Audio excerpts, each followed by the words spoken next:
Thyroid एक छोटी तितली के आकार की ग्रंथि है जो आपके गले के आगे वाले हिस्से में होती है। लेकिन इसके छोटे से आकार को देखकर धोखा मत खाना। ये छोटी सी चीज आपके शरीर के मेटाबॉलिज्म, एनर्जी लेवल और पूरी सेहत को कंट्रोल करने में बहुत बड़ा रोल निभाती है। जब थायराइड बहुत ज्यादा या बहुत कम हार्मोन बनाता है तो इससे कई तरह की स्वास्थ्य समस्याएं हो सकती हैं।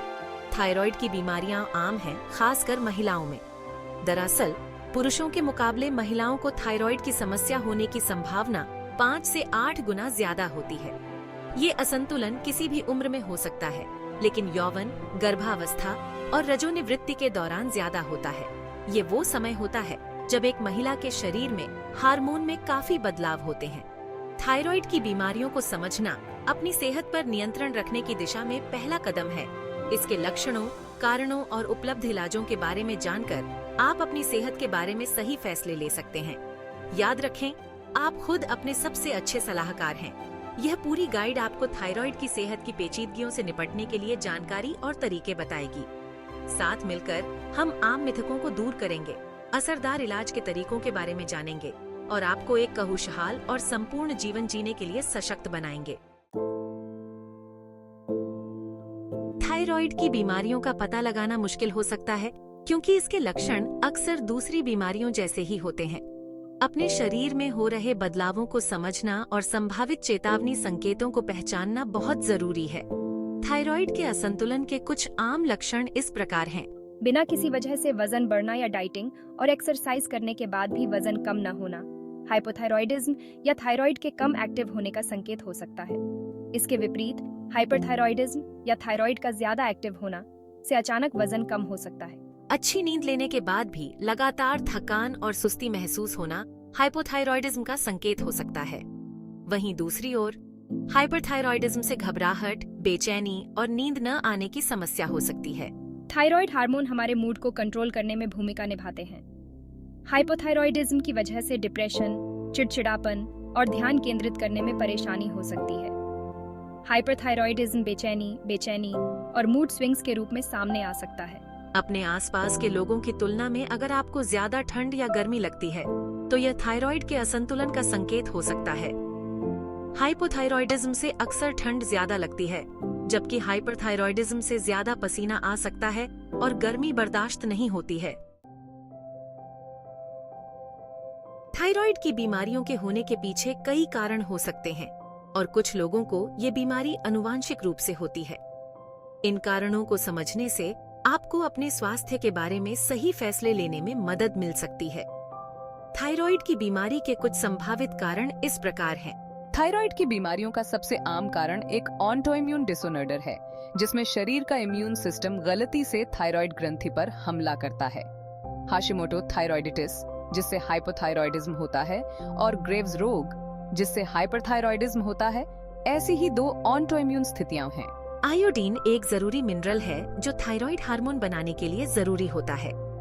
विकसित देशों में आयोडीन की कमी कम देखी जाती है, लेकिन फिर भी यह हाइपोथायरॉयडिज्म का एक कारण हो सकता है। कुछ दवाएं जैसे लिथियम और एम्यूटेरोन थायराइड हार्मोन के उत्पादन में हस्तक्षेप कर सकती हैं और हाइपोथायरॉयडिज्म का कारण बन सकती हैं। महिलाओं को अपने पूरे जीवन में हार्मोन में काफी उतार चढ़ाव का अनुभव होता है, खासकर यौवन, गर्भावस्था और रजोनिवृत्ति के दौरान। हार्मोन में ये बदलाव थायराइड के कामकाज को प्रभावित कर सकते हैं और थायराइड की बीमारियों का खतरा बढ़ा सकते हैं। थायराइड की बीमारियों का पता लगाने के लिए शारीरिक जांच, लक्षणों का मूल्यांकन और रक्त परीक्षण, इन सब की जरूरत होती है।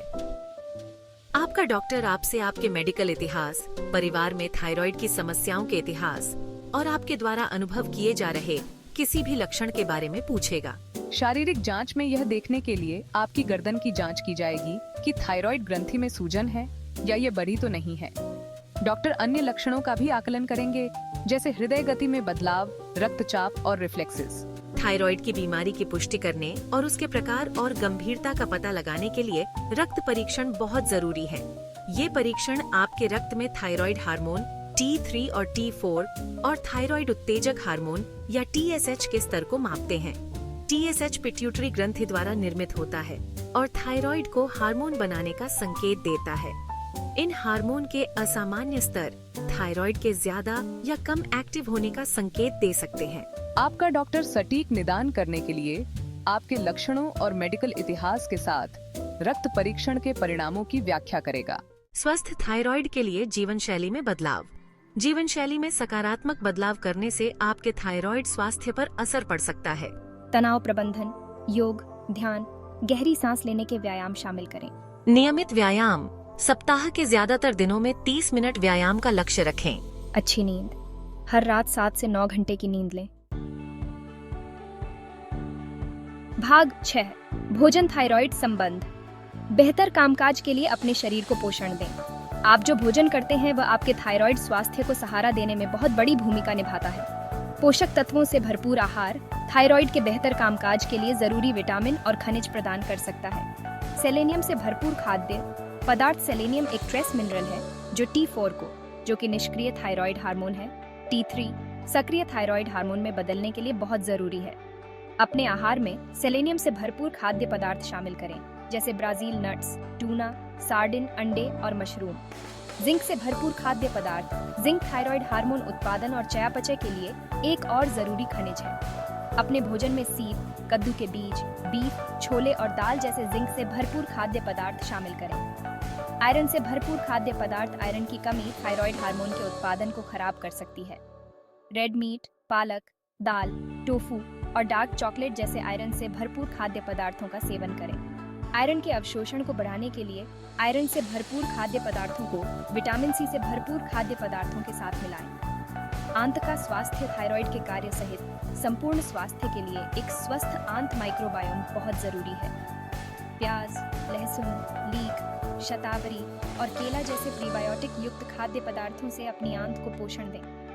दही, केफिर, सौकरकूट और किमची जैसे प्रोबायोटिक युक्त खाद्य पदार्थ शामिल करें। भाग 7, चिकित्सा हस्तक्षेप थायराइड की दवाओं से संतुलन बहाल करना। थायराइड विकारों को प्रबंधित करने के लिए चिकित्सा उपचार की जरूरत होती है। दवा का प्रकार थायराइड विकार और रोगी पर निर्भर करेगा। हाइपोथायरॉयडिज्म का इलाज लेवोथायरॉक्सिन से किया जाता है। ये दवा थायराइड हार्मोन के स्तर को बहाल करती है। हाइपरथायरॉयडिज्म को एंटीथायराइड दवाओं से प्रबंधित किया जा सकता है। मेथिमेजोल और प्रोपिलथियोरासिल आमतौर पर निर्धारित दवाएं हैं। भाग 8, मिथकों को दूर करना। थायराइड स्वास्थ्य के बारे में तथ्य और मिथक को अलग करना। थायराइड विकारों के बारे में भ्रांतियां और मिथक प्रचलित हैं जो अक्सर भ्रम और गलत जानकारी पैदा करते हैं। आइए इनमें से कुछ आम मिथकों को दूर करते हैं। मिथक थायराइड की सभी समस्याओं से वजन बढ़ता है। तथ्य, जबकि हाइपोथायरॉयडिज्म से वजन बढ़ सकता है, हाइपरथायरॉयडिज्म से अक्सर वजन कम होता है।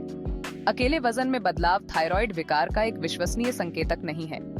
मिथक, थायराइड विकार केवल महिलाओं को प्रभावित करते हैं। तथ्य, जबकि महिलाओं में थायराइड की समस्याएं विकसित होने की संभावना ज्यादा होती है, पुरुषों में भी थायराइड असंतुलन का अनुभव हो सकता है। मिथक, आप अकेले आहार से थायराइड विकारों का इलाज कर सकते हैं। तथ्य, जबकि थायराइड स्वास्थ्य को सहारा देने के लिए एक स्वस्थ आहार बहुत जरूरी है, यह थायराइड विकारों को ठीक नहीं कर सकता है। स्थिति को प्रभावी ढंग से प्रबंधित करने के लिए अक्सर चिकित्सा उपचार की जरूरत होती है। मिथक, एक बार जब आप थायराइड की दवा शुरू कर देते हैं तो आपको इसे हमेशा के लिए लेना होगा। तथ्य, थायराइड दवा उपचार की अवधि अंतर्निहित कारण और व्यक्तिगत प्रतिक्रिया के आधार पर भिन्न होती है। कुछ व्यक्तियों को आजीवन चिकित्सा की आवश्यकता हो सकती है, जबकि अन्य को अपनी स्थिति में छूट का अनुभव हो सकता है।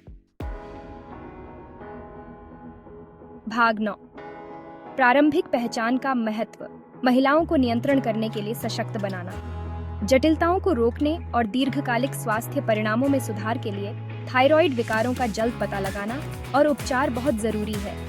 महिलाओं को विशेष रूप से हार्मोनल परिवर्तनों के समय अपने थायराइड स्वास्थ्य के बारे में सक्रिय रहना चाहिए।